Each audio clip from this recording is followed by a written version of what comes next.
Queen Zixvlara the Magnificent, supreme ruler of the crystalline dominion and destroyer of 1,000 suns, had a problem.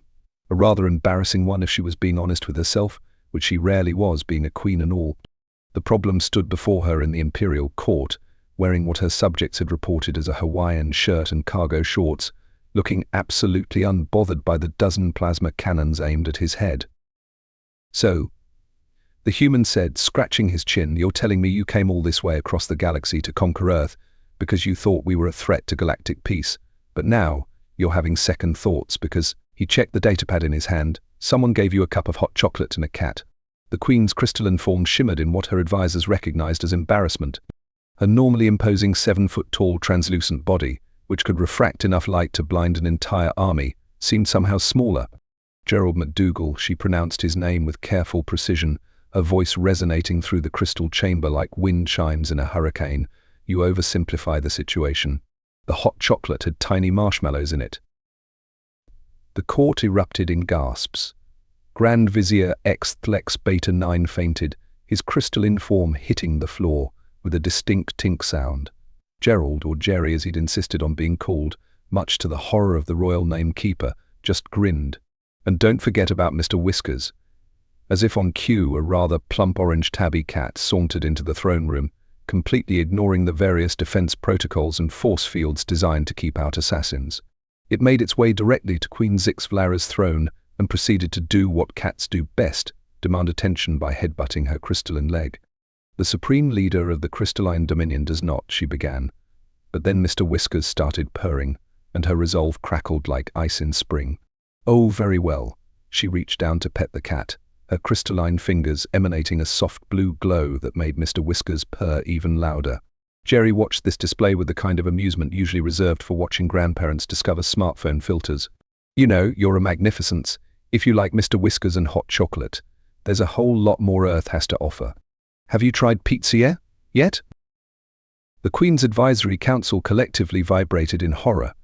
Suggesting that the Supreme Leader should try more Earth consumables was practically treason. The last time someone had suggested she try something new, it had resulted in the complete restructuring of 3 solar systems because she'd developed a taste for bubble tea.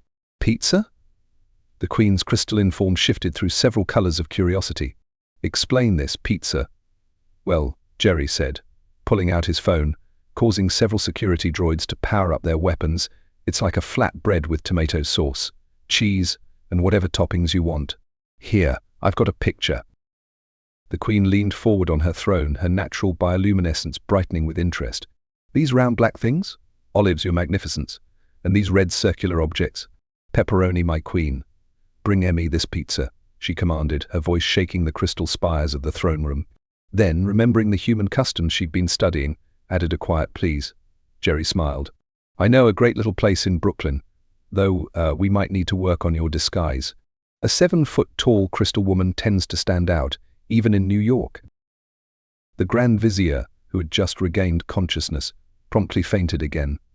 What followed was perhaps the most unusual peace negotiation in galactic history. Queen Zixvlara, disguised poorly as a very tall human woman in a trench coat and sunglasses, sat in Joe's Pizza with Jerry, working her way through her 5th pepperoni pizza.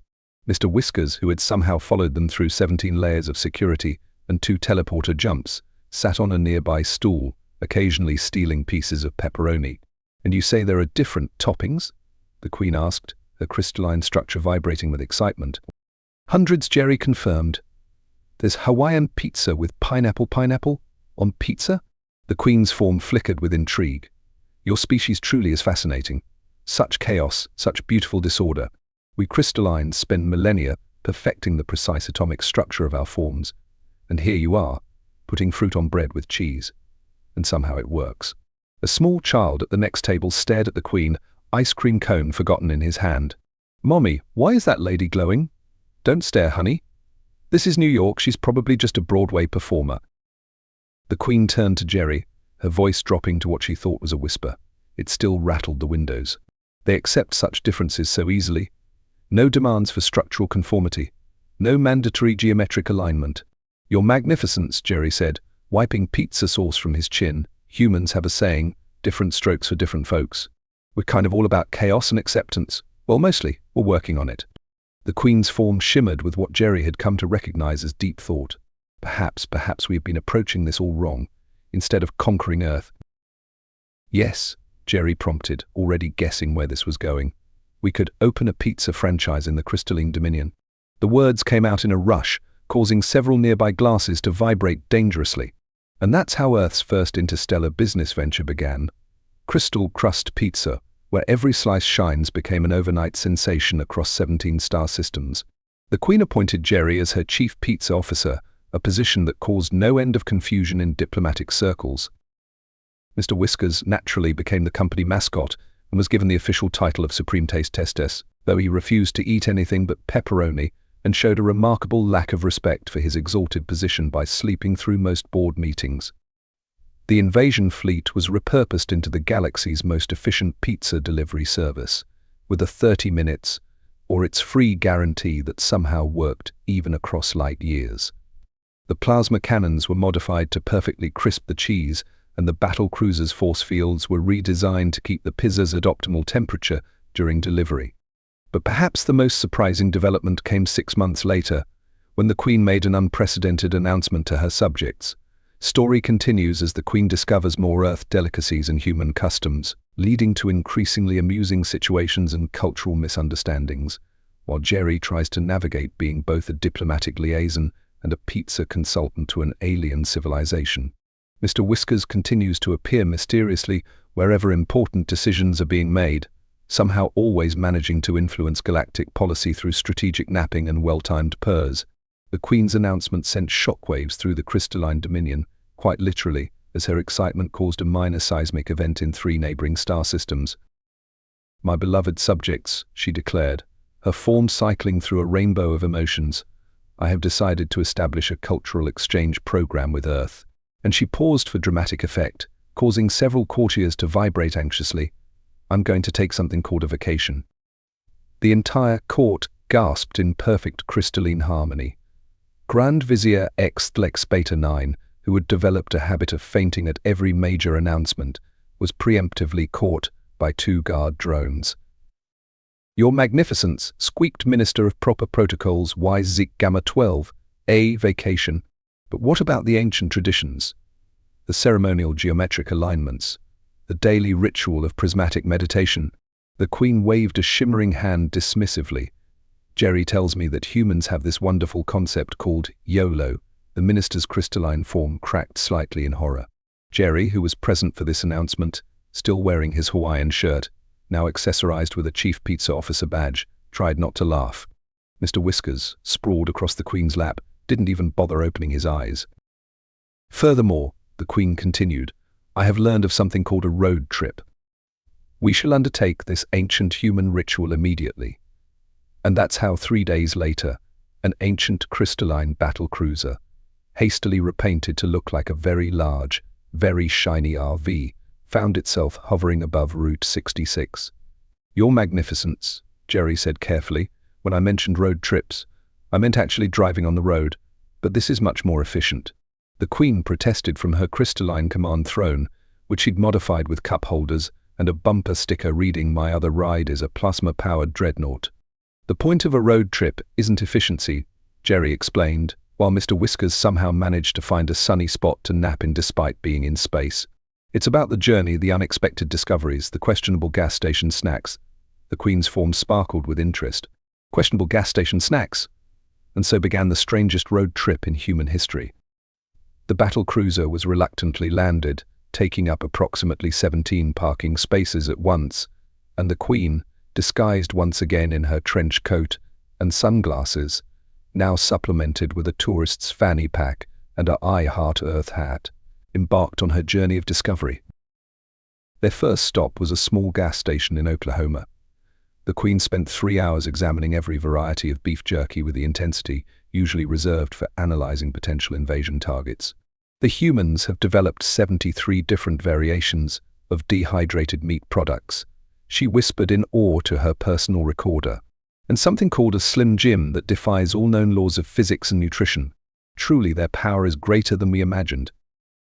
The gas station attendant, Bobby Joe Williams, would later tell his grandchildren about the day a tall, glowing lady bought one of every single item in in the store while her friend in the Hawaiian shirt tried to explain that no, she didn't need 17 different flavors of Pringles. She insisted she did. The road trip continued, collecting an increasingly bizarre array of souvenirs and experiences. The Queen became obsessed with novelty roadside attractions, insisting on documenting herself with every world's largest object they encountered. "Your Magnificence," Jerry said as they stood before the world's largest ball of twine.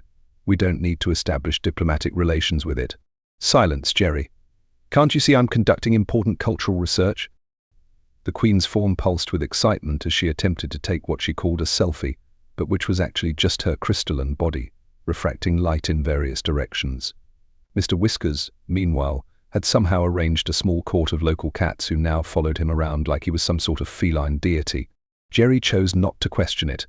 The situation reached its peak when they reached Las Vegas.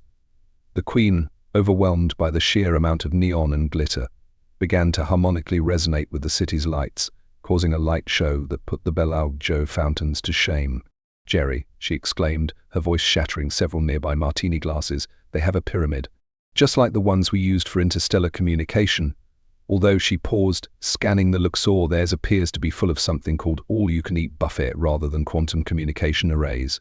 What happened next in Vegas had to be officially classified by both Earth and crystalline authorities, but rumors speak of a poker game where the Queen accidentally won ownership of 3 casinos by literally outshining her opponents. Mr. Whiskers becoming an overnight sensation as a magician's cat, despite never actually doing any tricks, just sleeping through the performances. The Queen discovering karaoke and causing a minor power grid disruption with her crystalline rendition of "I Will Survive." But perhaps the most significant event occurred at a small wedding chapel off the Strip. The story continues as the Queen becomes increasingly enamored with human culture, leading to diplomatic incidents involving line dancing, carnival food, and an attempt to understand the concept of happy hour that results in an accidental peace treaty with 3 previously hostile alien species who just happened to be at the same bar. The little Stardust wedding chapel off the Vegas Strip had seen its fair share of unusual ceremonies over the years, but nothing quite prepared Elvis impersonating Reverend Jimmy the King Martinez for what happened that night. The Queen, still vibrating with excitement from her karaoke performance, had burst through the chapel doors. Literally, they'd need to install new ones after witnessing her first human wedding ceremony through the window. "Jerry," she resonated, causing the plastic flowers to dance in their vases. "Why did you not inform me of this magnificent human ritual, where 2 beings legally bind themselves together, while a human in a shiny suit performs sacred songs?" Jerry, who had been trying to prevent Mr. Whiskers from starting yet another cat cult in the parking lot, looked up in alarm. "Oh no. Ah no. I must understand this ceremony immediately." The Queen's form sparkled with determination. "Reverend of the shiny suit, educate me."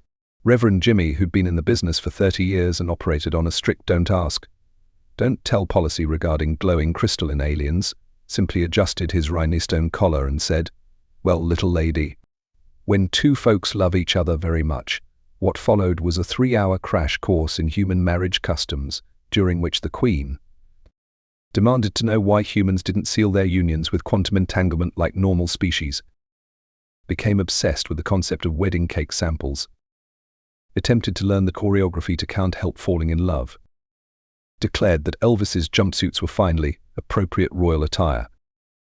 But the real trouble started when she discovered wedding themes. "You mean to tell me," she said, her form shifting to a deep contemplative purple, "that humans can customize their joining ceremonies to reflect their personal interests?" "Well, yeah," Jerry explained, watching nervously as she browsed through the chapel's theme catalogue. "Some people do Disney themes, or Star Wars or space theme," the Queen declared, causing several slot machines in the casino next door to pay out jackpots. "We shall have a ceremonial joining of our cultures. Jerry, you shall represent Earth." "Aye, what now?" But before Jerry could properly process what was happening, the Queen had already appointed Mr. Whiskers as the ring bearer. He remained asleep. Converted her battle cruiser into a reception venue. Sent quantum invitations to both the Crystalline High Council and the entire staff of Joe's Pizza in Brooklyn.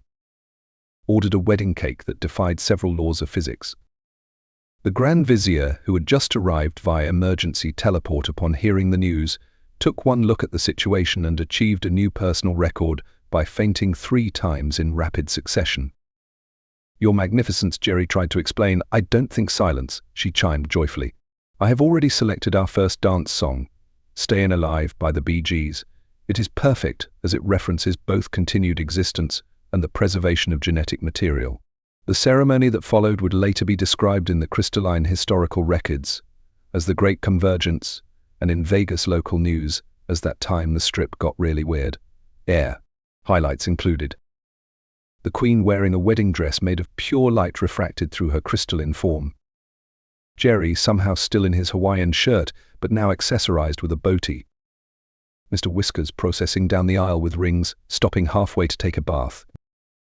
Elvis Reverend Jimmy performing Love Me Tender in perfect harmony with the Queen's natural resonance frequency.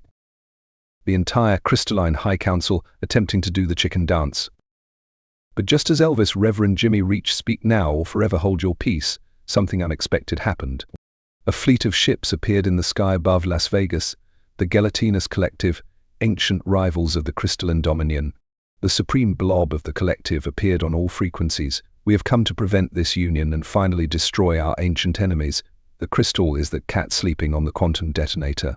Indeed, Mr. Whiskers had somehow teleported aboard the collective's flagship and was having a wonderful nap on their primary weapon. How dare you interrupt my themed wedding? The Queen's voice shattered every window on the strip. Do you know how long it took to teach the High Council the Macarena? What happened next would rewrite galactic history forever.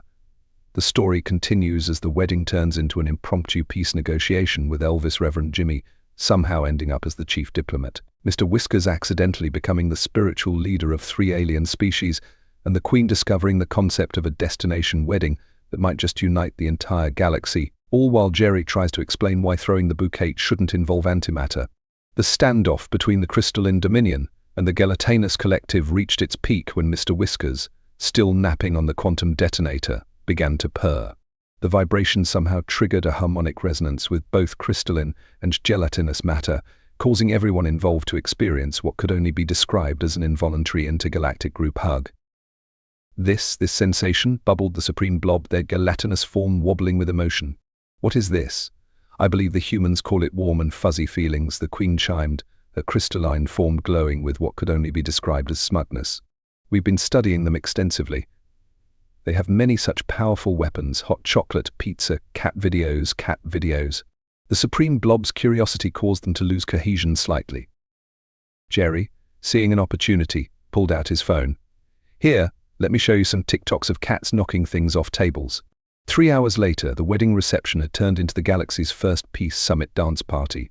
The Gelatinous Collective turned out to be excellent dancers, their amorphous forms perfect for both breakdancing and the wave. The crystalline High Council, not to be outdone, created spectacular light shows with their bodies, while Elvis Reverend Jimmy led everyone in an intergalactic rendition of Viva Las Vegas. Mr. Whiskers, now officially recognized as the Great Unifier, though he slept through his own coronation, had spawned a new religion based on the sacred principles of 1. Naps are mandatory. 2. If it fits, sits. 3. Everything should be knocked off high surfaces. 4. Treats must be served on demand. 5. Opposition to vacuum cleaners in all forms. The Queen, caught up in the spirit of unity, made a profound declaration. As my first act as a married entity, I decree that the crystalline Dominion shall no longer focus on conquest. Instead, we shall open the galaxy's first combination pizzeria, cat cafe, karaoke bar, wedding chapel. The establishment, named the Purring Crystal, became the most popular diplomatic hub in known space. It was said that more peace treaties were signed over pepperoni pizza and cat cuddles than in all previous galactic history. The karaoke nights, featuring crystalline beings, gelatinous blobs, humans, and various other species, all attempting to sing Sweet Caroline together, became legendary. Jerry, still somehow in his Hawaiian shirt, now officially recognized as formal diplomatic attire, found himself appointed as Supreme Ambassador of Vibes, a position that mainly involved explaining Earth memes to confused alien diplomats and ensuring that Mr. Whiskers didn't accidentally start any more religions. The Grand Vizier eventually learned to stop fainting at every announcement, though he did develop a curious tendency to vibrate at the frequency of "Don't Stop Believin'" whenever stressed. 5 years later, the galaxy had been transformed. The Queen's morning announcements now ended with "Thank you for coming to my TED Talk." The Gelatinous Collective had become the galaxy's premier dance troupe, and Earth had become a popular vacation spot for beings seeking to understand the mysteries of cheeseburgers and Netflix binge-watching. On the anniversary of what was now called the Vegas Convergence, the Queen sat in her crystal throne, now equipped with a built-in pizza warmer and cat bed, looking out at the peaceful galaxy she'd helped create. Jerry stood beside her, finally having added a second Hawaiian shirt to his wardrobe for formal occasions. "You know," she chimed softly, "I came here to conquer Earth, but instead, Earth's chaos conquered you," Jerry suggested. "No," she laughed, causing a small shower of rainbow light. "Humanity's kindness showed me a better way." Although her form flickered mischievously, "I still don't understand why humans put pineapple on pizza. Some mysteries of the universe are better left unsolved, Your Magnificence." Mr. Whiskers, now sporting a tiny crown, which he tolerated with typical feline disdain, yawned and stretched on his throne, which was technically the Queen's armrest, but no one dared tell him that. His simple action was immediately copied by trillion of followers across the galaxy, causing what became known as the Great Collective Yawn of 2025. And so the galaxy entered a new era of peace, prosperity, and really good pizza. Historians would later note that while many species had attempted to conquer Earth, none had succeeded quite like Earth had conquered them, with kindness, cats, and the occasional karaoke night. The only rule that remained absolute throughout the galaxy: never, ever vacuum when Mr. Whiskers is napping. Some laws of nature are truly universal,